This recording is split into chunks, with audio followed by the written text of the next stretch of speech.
नमस्कार, मी पंकजा गोपीनाथ मुंडे आपल्याला होळीच्या सणाच्या खूप खूप शुभेच्छा देते।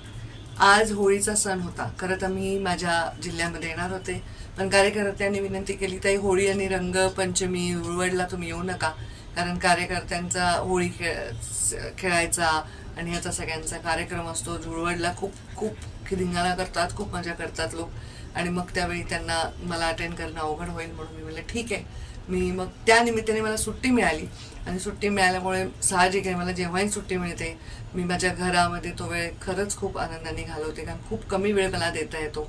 कधी कधी मी सकाळी निघतानाही सगळे झोपलेले असतात, रात्री आले तरी सगळे झोपलेले असतात, त्यामुळे माझी भेट सुद्धा घरच्यांची होत नाही।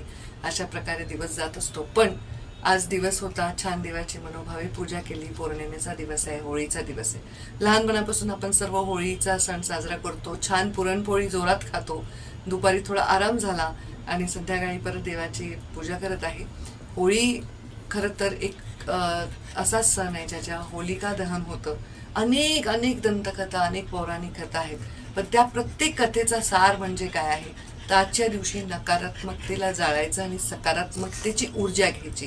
त्याच होळीत आपण जेव्हा अग्नीमध्ये अर्पण करतो ती नकारात्मक ऊर्जा अर्पण करायची, नकारात्मकता अर्पण करायची, सगळी निगेटिव्हिटी अर्पण करायची, आणि त्याच होळीचं जे उष्णता येते, जी ऊर्जा येते ती ऊर्जा सकारात्मकतेने घ्यायची।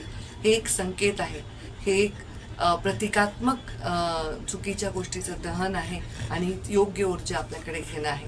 कधी कधी मला वाटतं आपले सण जे आहेत ते सुद्धा किती सुंदर असे आहेत। तर आज आपण खूप छान पुरणपोळी केली असेल, खाल्ली असेल आणि होळीचा सण साजरा केला असेल। माझ्या परिवारातर्फे आणि माझ्यातर्फे खूप शुभेच्छा।